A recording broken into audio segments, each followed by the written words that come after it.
November 2006, in a ditch outside Atlantic City. Me and my friend were taking a walk down the path, saw the railroad tracks. There's a dead woman down there. Police discover more bodies. Bizarrely, all of them are facing east. What kind of predator lines up his prey? Somebody saw something. Come on, they carried 4 bodies out there. Right. Somebody knows something. It's just everybody's not talking. Can I find someone who will speak up before the Eastbound Strangler kills again?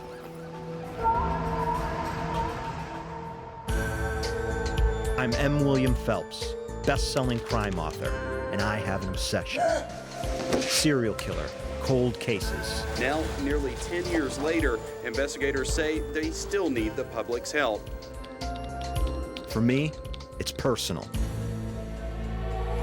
My sister-in-law was murdered, and her killer has never been caught. These killers are still out there. Their victims deserve justice. And just one new clue could make all the difference. I don't have a badge, but I do have something the cops don't have. Someone who understands the dark mind of a murderer. Boy, I'm telling you, nobody can hear her scream. Because he is one.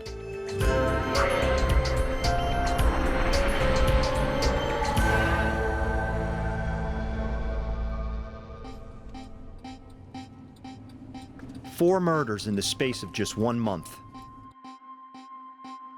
The victims were all young women caught up in the local drug scene. 3 of them were also known prostitutes. No wonder the working girls of Atlantic City are now living in terror. The prosecutor now says that along with his office and local departments, that the U.S. Justice Department, the FBI and state police, and federal and state forensic laboratories are all investigating the crimes. A nationwide task force has worked over 200,000 man-hours on these murders. But the Eastbound Strangler is still out there. I need to pick up his trail before he kills again. My starting point in a hunt is veteran criminal profiler John Kelly. He's already put in his share of man-hours on this case, and then some. He's killed 4 in approximately 1 month. We have a man on fire here. For over 20 years, Kelly's worked with New Jersey State Police and the FBI to help identify and apprehend serial killers. If he's leaving them out, he's leaving them out to say something. He wants to come back and look at them. In 2006, Kelly profiled the Eastbound Strangler, and he's agreed to share his notes and contacts with me. If you take a look at the structure, how he has the girls approximately 60 feet apart, 1, 2, 3, 4. This is a very structured individual. There's one contact of Kelly's who could be my best chance at cracking this case. He's a secret consultant Kelly usually keeps to himself.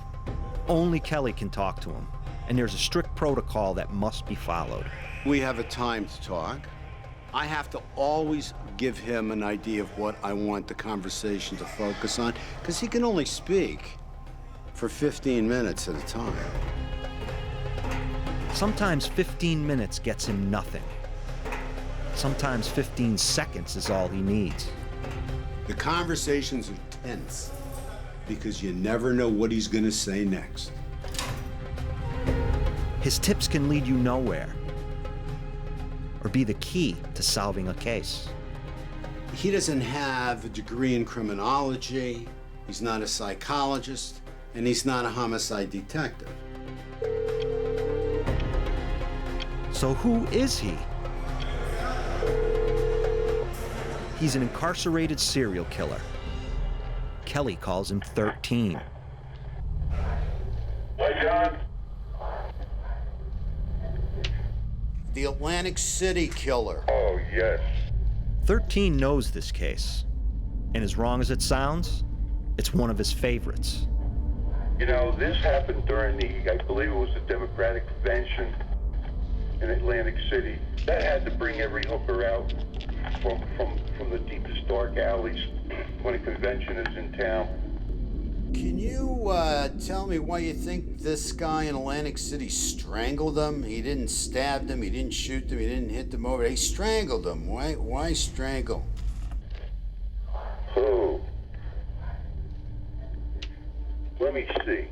when you strangle somebody, and that's close and up personal, you can feel the life just flow out of the body. Also, he could strangle them because he knows he has to move the bodies, and he doesn't want any blood in this car. I think he wanted to see his victims suffer, and I think he did that very, very well. That's it. Sounds like 13 not only understands the Eastbound Strangler's mind, he also admires his work. A lot of these guys are into strangling, because that is the ultimate power and control in a way, because you can actually play God. They strangle them until they go out of consciousness, then they bring them back to consciousness, then they strangle them out again. They keep reliving it over and over, and then finally they do kill them. For a serial killer, that power is like a drug, and it's never long before they need another hit. To pick up this guy's trail, I'm gonna have to visit some dark places. Most important thing is you keep a focus on your safety. That's Well, I'm going to number focus on this case. I want to solve this case. I think it's definitely solvable, and I think the girls on the street have answers. That's what I'm after, answers.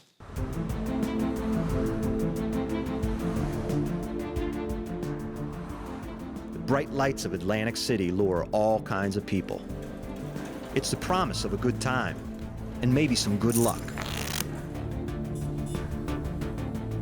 That's what brought Molly Jean Dilts here when she was just 20 years old. She left Black Lick, Pennsylvania, where the brightest light in town is the gas station, and headed 400 miles east to the city of dreams. So here we are, Atlantic City. At one time, this was, you know, Frank Sinatra, Bing Crosby, all the bigwigs, the Rat Pack, coming into town. But young Molly Dilts never got a taste of that old world glamour. A run of bad luck and some drug troubles later, she hit rock bottom.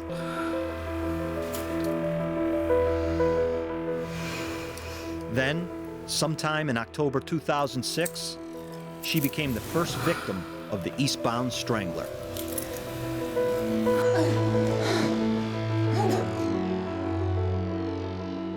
We used to come here as a family. It's funny, coming into town, I come out on the boardwalk for the first time in 30 years, and that first smell brought me right back. But this time, it's no vacation. I'm looking for a killer. The Atlantic County Prosecutor's Office is keeping a tight lid on their information in this case, so I've had to find alternative sources. I've arranged a meeting with retired homicide detective Tim Braun, a cold case veteran who has worked over 500 murders. Ever heard of the Angel of Death, Charles Cullen? The most prolific serial killer in New Jersey history. Tim Braun caught him. I'm thinking his insight could lead me closer to the Eastbound Strangler. So what is your experience? Tell us about this killer. Well, it's my opinion. It's a individual who is local to the area, and I believe he returned on several occasions, not just to dispose the bodies, but also to revisit in some sick way his work, revisit his work. Is there a sexual element to it? I believe so, especially in this type of a case. There is a fantasy. It's basically reliving the fantasy when he revisits his victims. He may have kept the victim's footwear as a bit of a trophy. Another way to revisit his crime without actually going to the scene. You think this guy killed before he killed here? I would have to say yes. That's my gut feeling, that these unfortunate incidents are not the first for this person. One big question in this case is the cluster of bodies. Does that mean a burial site or a murder site or both? Would this guy, right, dispose of bodies, any serial killer, dispose of bodies in the area where he worked and played? Sure, serial killers will dispose bodies generally in an area that they're comfortable in, and that could be anywhere for them. Their comfort zone is where they feel safe, non-threatened, and they will take their chances.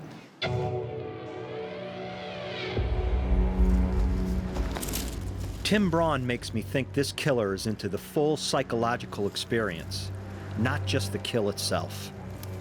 And now I'm wondering if the structured placement of the bodies, evenly spaced and facing east, is part of some ritualized sexual fantasy. If the killer is local, maybe he's known on the street. When I was a kid here, you know, the one thing you knew was never step on this side of the boardwalk, because on this side of the boardwalk, anything could happen. Behind the casino strip lies a wasteland known to locals as the Track. Most of the hookers here are addicts, which means they'll go with anyone and do anything to get their fix. The perfect hunting ground for a sexual psychopath like the Eastbound Strangler. I need to find out what kind of perverted urges motivate this killer. But am I prepared for the answer? It just seems to almost happen randomly at first, but then the individual seems to like it. In Boots and Waders, investigators hoped to reveal new clues in a murder case that's gained worldwide attention. I'm in Atlantic City, New Jersey, on the trail of a killer with a curious signature. He takes his victims' shoes and poses their bodies in a line facing east.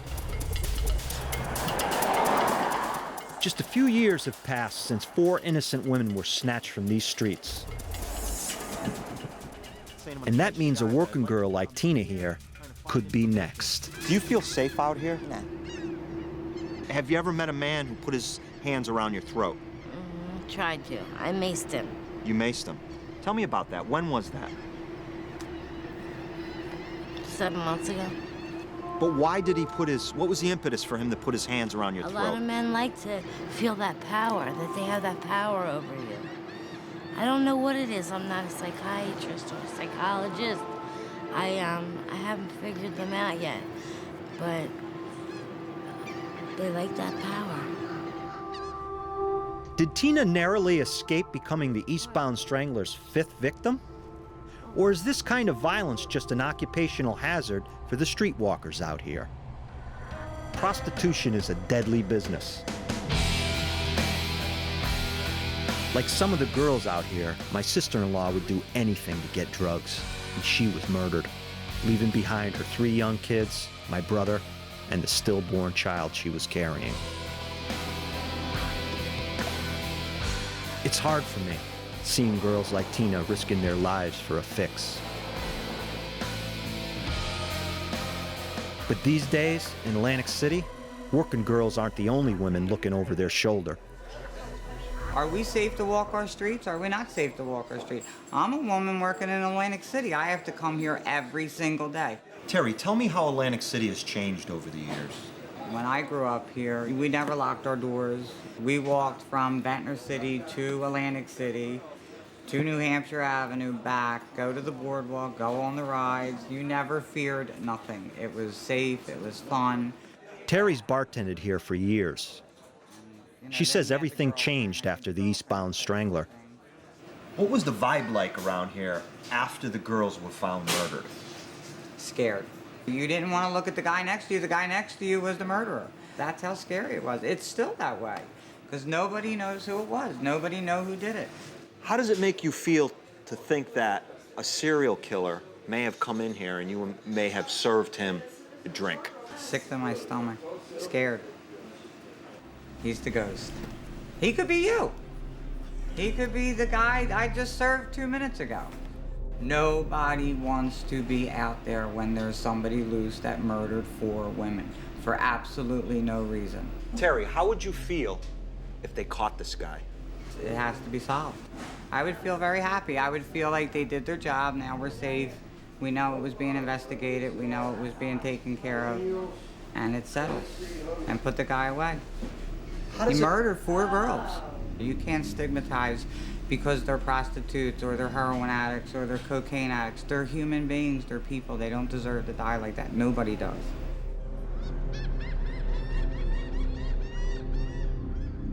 The Eastbound Strangler is still out there. And he's got the women of Atlantic City living in fear.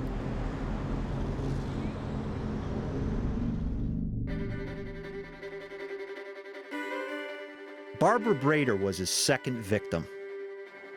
She was last seen leaving her home in nearby Ventnor, New Jersey on October 17, 2006.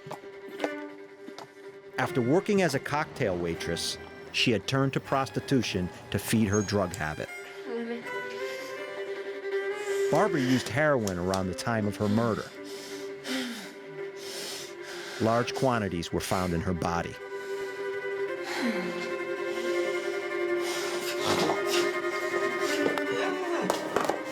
These girls are objects to him. They're only objects. This is all about him and his pleasure. A murder is his pleasure.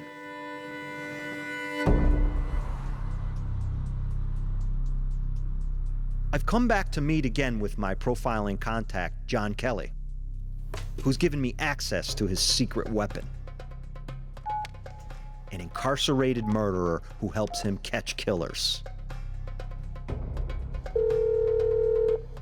I'm dealing with the man who's killed people. I mean, who's gotten up close and personal and murdered people. We can't reveal the details of his crimes, but there's no doubt 13 knows about killing. I have learned different things about the psychopathic criminal mind that I could not have learned in any classes or in any books. It gives me a better understanding for the predator that I'm hunting. I want to know, is the Eastbound Strangler taking his victims' shoes as trophies? Or is it something else? You know, there was a cluster site of 4 women. Their shoes were gone. This guy had a foot fetish. Interesting. 13 agrees that the shoes are trophies, but he sees a sexual aspect too. A fetish. The girls were posed in an area facing east. That's correct, yes.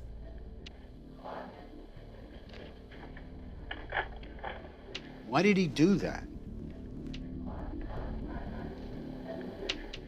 Tell me why. That's it. Hung up on by a serial killer. What is this, mind games? Is 13 holding out on us, or just bluffing? He has rules. He has to keep his power and his control in place. See, I could never. We have to play I'm glad the you're game. dealing with him, because I could never deal with somebody like that. We have Who's to gonna play call the the game. shots for me? No serial killer gonna call the shots for me. And you know, I understand that with you, but I have to keep intellect over emotion. He is very important to me, the information he has. And I'm not going to let emotion destroy a relationship. It's no kind of relationship I want. But I admit, 13 has given me one good lead to chase. Does the Eastbound Strangler have a foot fetish? To dig deeper, I'm meeting an expert in abnormal sexuality, clinical psychologist Dr. Ed Mirsky. A foot fetish is, some individual, it's almost always a male, very, very rarely a female. Most of these cases, they do start in adolescence, and they continue through most of a person's lifetime.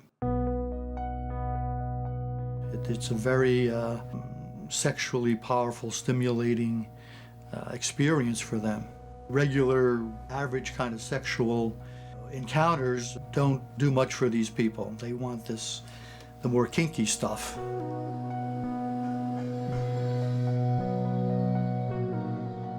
They'll take these items and they either rub them on their face or their hands, or they smell them, or they touch them somehow.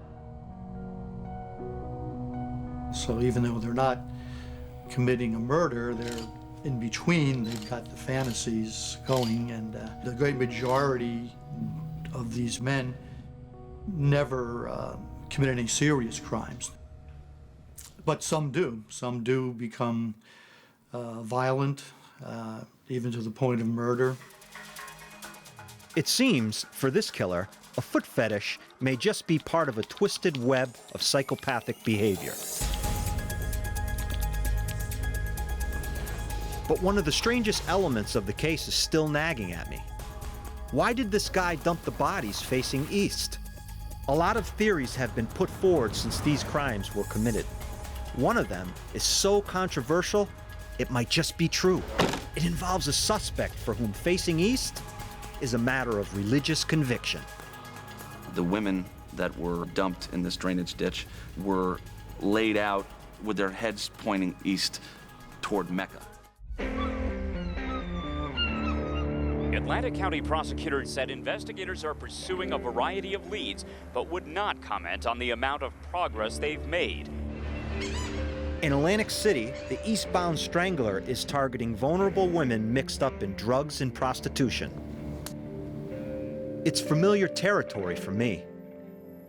My sister-in-law, Diana, was once a vulnerable woman too, before somebody strangled her to death. So hunting this killer feels very personal. In November 2005, he took his third victim, 23-year-old Tracy Ann Roberts.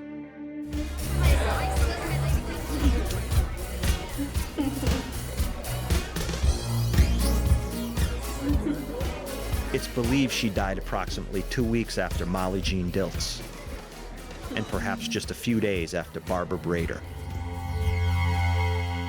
An autopsy revealed Tracy Roberts died of asphyxiation. She was a baby. I knew her for quite a while, but she was very quiet, very inward, and kept to herself most of the time. If you see her, I've returned to the dark side of the boardwalk, the track, to meet a friend of Tracy's named Zandra. And with her, one day being here, the next day gone, doesn't that scare you? I wish it did. Like, people have asked me that. I wish it did, but like fear, I don't carry fear like most people do. Zandra sounds just like my sister-in-law before she was murdered. Addiction and good judgment just don't go together. And I've been trying to get away from here as long as I've been here, and it kind of just sucks you in, and you get stuck out here. You leave and you come back, you always find yourself coming back. I see that you cut yourself. It bothers me. You're so little that any man could just, kill you. And you say you don't have any fear left. I don't understand that. I don't either. It breaks my heart to sit here and talk to you because you're a little girl, man. You're just a little girl. I don't have those feelings about every girl I meet, but you knew these girls. I can see it in your eyes. I can see it in your slump. You feel every day for these girls, but you're still here, and that I don't get. Maybe Zandra knows something we don't. Has the Eastbound Strangler already moved on? Why do you think the murder stopped? I don't even know if they did stop. I think maybe nothing else happened here because, they were found, and whoever did it had to lay low, whoever he was, whoever he is. The question is, will he come back? I believe that'll happen. I believe he'll come back and hit at some point in time. Can you promise me that you'll be careful? All right?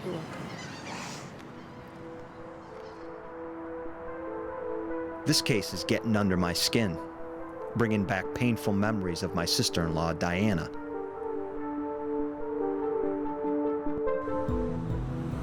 But I need to stay focused. I'm on my way to meet a source who in 2006 alerted the public to a potential suspect in this case. My contact is an Atlantic City reporter who covered the murders.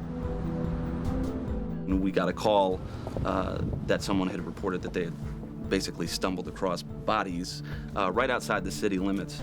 Me and my friend were taking a walk down the path by the railroad tracks. There's a dead woman down there. We ended up getting some photos at the site of body bags being zipped up, that kind of thing, but nothing too graphic. But it was difficult to get an actual visual on a lot of stuff because the police had us pushed back so far. But there was a lot of police activity, lots of investigators going around, taking samples. Not long after the bodies were discovered, he got a call from a local man who claimed police were eyeing him for the crimes. The caller had a record for drug offenses, was known to associate with prostitutes, and knew two of the victims. But there was another reason the man believed police suspected him. He's Muslim. So tell me how you first heard about this story. Well, he believed that he was a suspect, and that many other people believed he was a suspect because of his Muslim background, and the fact that the women that were dumped in this drainage ditch were laid out with their heads pointing east toward Mecca. So a lot of people believed that there was some sort of Muslim connection, and that the killer was a Muslim. Devout Muslims pray 5 times a day, facing towards the holy city of Mecca in Saudi Arabia, due east of the U.S. It is also Muslim custom to lay out the dead barefoot, with their heads towards the same sacred site. Is the Eastbound Strangler killing according to his religious beliefs? In 2006, police questioned the Muslim man. But suddenly, new information on another suspect came to light that sent the investigation into a frenzy. A local prostitute bravely came forward and revealed that one of her Johns had copped to the crimes. To investigators, it seemed like a solid lead. The man, who can't be named for legal reasons, was a maintenance worker who sometimes lived at one of the dive hotels bordering the drainage ditch. And he had a conviction for a sex offense. I need to check this guy out. So I'm heading to the site to meet a former cop who was involved in the investigation. Retired Atlantic City Police Captain Jim Hutchins.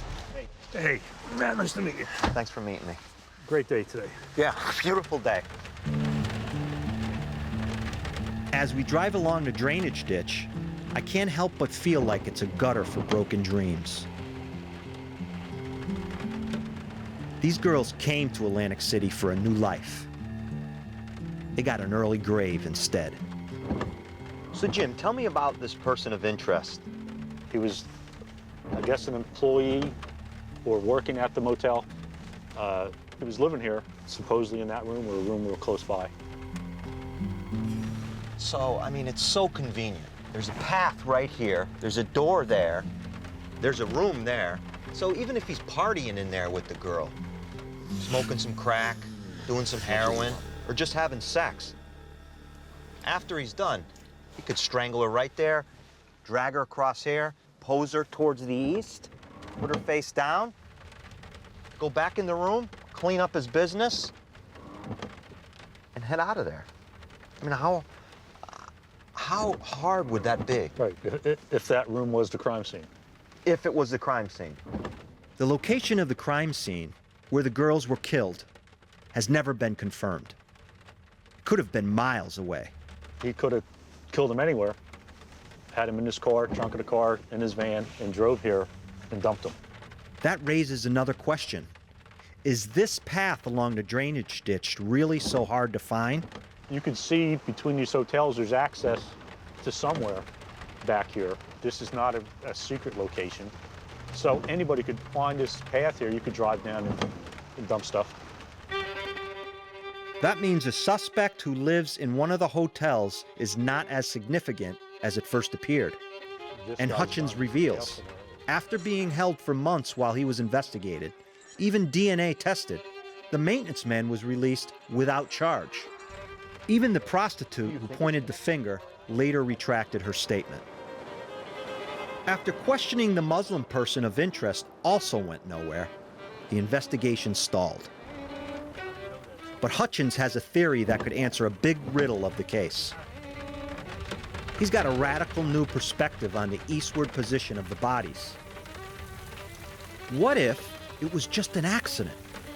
What if it was caused by a surge of storm water flowing through the drainage ditch? That's not a stagnant body of water. It seems to be a current. It flows out into the back bay eventually, follows between the tracks and Route 40. So there is movement. So could you make a case that the movement of the water moved the faces to go east? I would say yes. If Hutchins' theory is right, then one of the central mysteries of this case, the Eastbound signature, is a red herring. And maybe these murders aren't the beginning of a larger pattern after all. Could this be a one-off killing spree? Could this guy have killed these 4 prostitutes and stopped? See, I don't believe that. I believe, and you know this, Matthew, that serial killers kill to live and live to kill. He can't stop killing, okay? He's addicted to killing, just like 13. But 13 can't kill anymore, so he lives through the murders of others. In the depths of his cell, he's been comparing the Eastbound Strangler with another cold case out in New York. Has he found a connection? I think he's not in Atlantic City anymore. By mid-2006, 2 persons of interest in the Eastbound Strangler case had been proven dead ends, and the investigation stalled. I've been combing the streets, searching for the tracks of this killer, but his trail is cold. Profiler John Kelly says all serial killers are addicts, and they won't stop until they're caught. But does his own serial killer consultant, 13, agree? Somebody that can kill so many women and not leave a clue has to be pretty smart. Right. Has to be pretty smart. Why do you think he stopped killing? Oh, I don't think he did. I think he's not in Atlantic City anymore. Now, this case is very similar to the one on Long Island. 13 is referring to these unsolved murders in New York State. Between late 2010 and early 2011, the remains of 10 murder victims were discovered in Long Island, just 130 miles from Atlantic City. Investigators believe the 6 sets of remains found in 2011 are the victims of multiple killers. But they think a serial killer may be responsible for the 4 female victims discovered in December 2010. The 4 women were all prostitutes, and one went missing as early as July 2007, only months after the Atlantic City victims were found.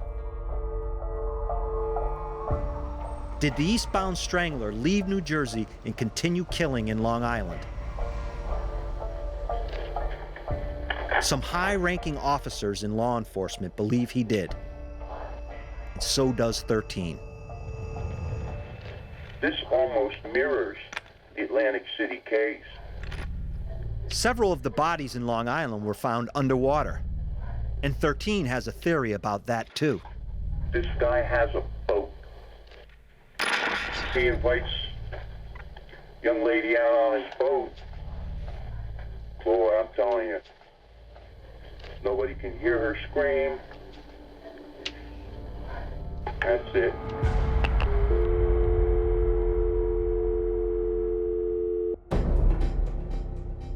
Atlantic City and Long Island authorities are sharing information as they investigate potential links between the murders.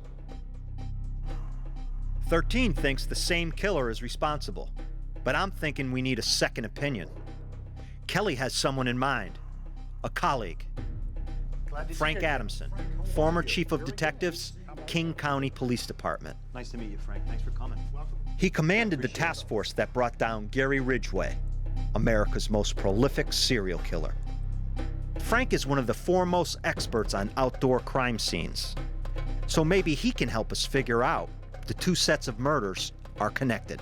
From what I've heard of the Long Island cases, this guy really knows what he's doing. He's covering his evidence. He's on top of it. He didn't want the bodies found right away. In Atlantic City, you're going to find those bodies. I don't see the signature in the Long Island cases that appears in the Atlantic City case, the shoe fetish, for example. I think it's important to look at them, but I don't think there's a connection. Frank also points out that the Long Island bodies were not facing east, but I have to challenge him there on that one. The significance of the heads on these women facing east, we're not buying really, because the water's tidal. Water rises, and the current moves east. This whole thing about a Muslim facing the bodies or, some sort of significance, I think the current did it. Well, I don't believe that. I think that indeed he did place them facing east. And I don't see the water, the current in this particular case, as being significant. So if the killer is facing the bodies east, why? From where the bodies were found, Atlantic City is due east. Frank sees a possible connection there. Thinking about the placement of the victims facing Atlantic City, he may see this as Sin City, and he may be a gambler who has lost a lot of money, and the prostitutes also take his money. Whatever it is, Frank knows one thing for sure. This killer hates women. It doesn't matter that they're prostitutes. It doesn't matter anything else about them. They're simply vulnerable and easy to pick up. They're easy victims. This guy wanted to kill women. Frank's given us some great insight, but I still don't know if the Atlantic City and Long Island cases are connected or not.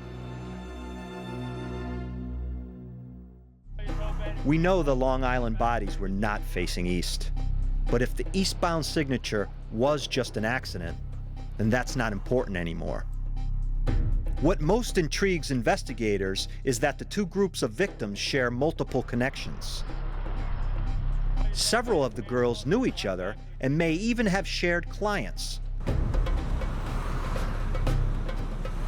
And the last victim in Atlantic City, Kim Raffo, had been staying in Long Island just weeks before her murder.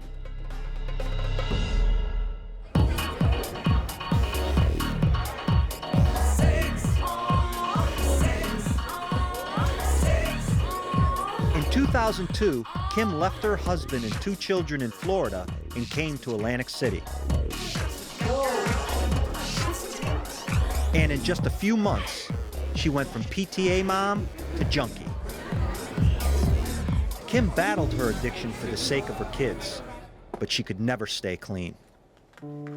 Eventually, she turned to prostitution in order to feed her habit. Her lifeless body was found by 2 women, face down in a drainage ditch.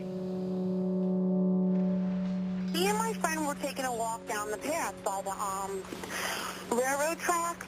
There's a dead woman down there. Today, I'm meeting with Kim Raffo's husband, Hugh Oslander. He's been outspoken in the media about the desperate need to find Kim's killer before more innocent women become victims. Well, if anybody out there knows anything, I really encourage them to come forward. How did you hear about Kim's death? The last time that I spoke to her, it was just a quick conversation. You could see that she was avoiding any type of help. She didn't want any help at all, and I was like, didn't know what to do. And then 2 days later, my brother-in-law happened to call me, and he told me that Kim was dead. I thought at first that she had committed suicide. Then when I found out that it was multiple people and that it was a serial killer, I was devastated. I tried to call her on her cell phone, and somebody answered. And I was like, Kim, Kim, and they wound up hanging up. And then I called back again and went to voicemail, and I said to her, Kim, please tell me you're not dead. Please call me back. Please let me know everything's all right. I need to know right away. Male voice on the cell phone? I just heard commotions. I didn't hear voices. I just heard like somebody was doing something, like they accidentally answered maybe. Hugh told police about the call, but the lead went nowhere. So he tried his own investigation. I was literally on the streets, knocking on doors, asking people. I was going up to the gangs, talking to them about it. I was on the streets, pushing for information.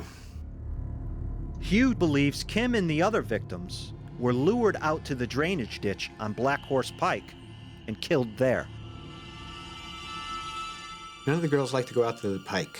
It was far from the streets where they felt more secure. So I think that somehow, some way that this guy must have lured them out there. Either, said, oh yeah, I got some drugs, let's jump in a cab. Possibly, I don't know exactly where there is. It could have been any one of the hotels on the pike.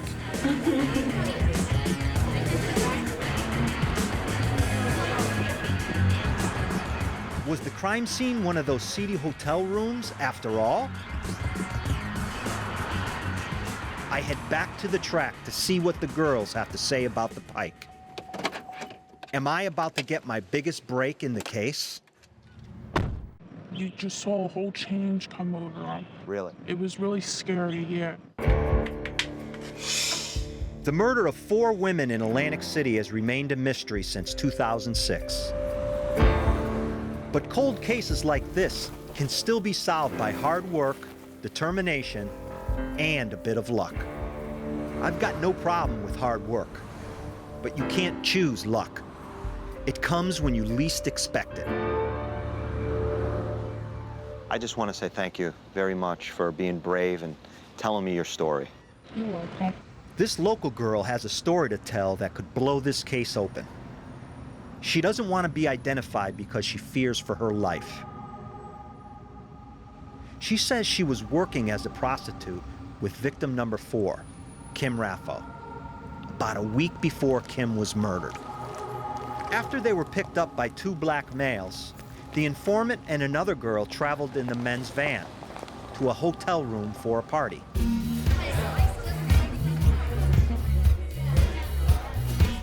There was another John there, a white male.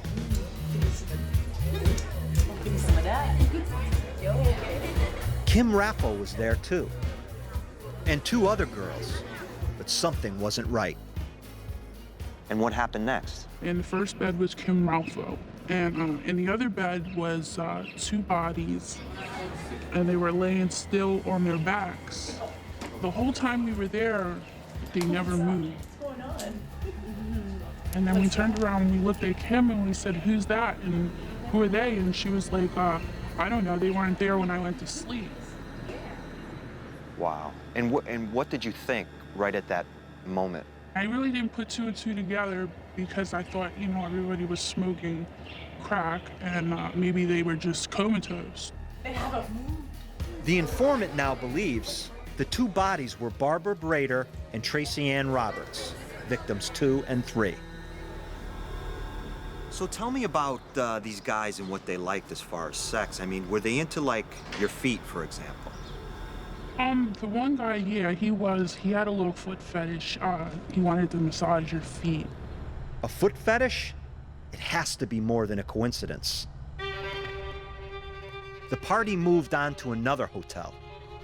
The one black guy stayed behind, and the rest of us went in the van and we went and got a room. Where was the room? On Black Horse Pike, alongside the drainage ditch where the victims' bodies will later be found.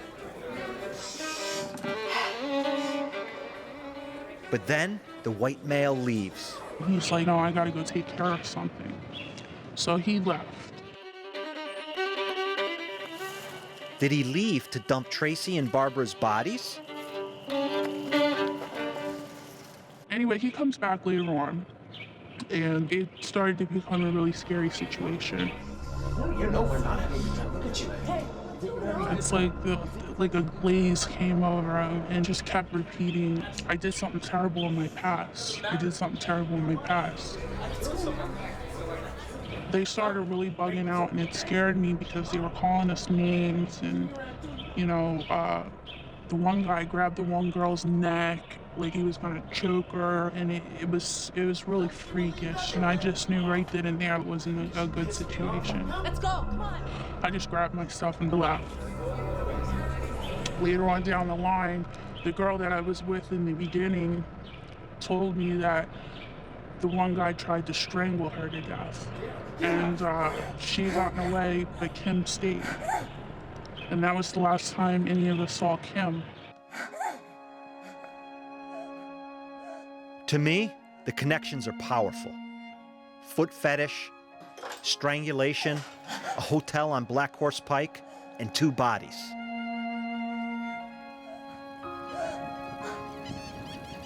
Then a week later, Kim Raffo was found dead. The girl that I was with, she went to the press and stuff like that. She wanted me to call to the press as well, but I was scared. So you're telling me, based on the information that your friend provided, they arrested these guys? Yes. And what happened next? They didn't have any physical evidence, any DNA. They had the guys, and they had to let them go. How do you feel about those guys being responsible for these murders? Are those the guys? I believe in my heart they are. Have you seen them since? No. Thank you. You're welcome. Without physical evidence, sometimes police have no choice but to release strong suspects.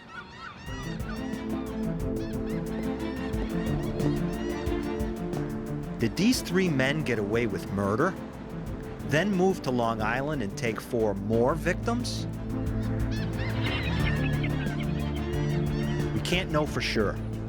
What we do know is the killer or killers are still out there. And to bring them to justice, police need your help.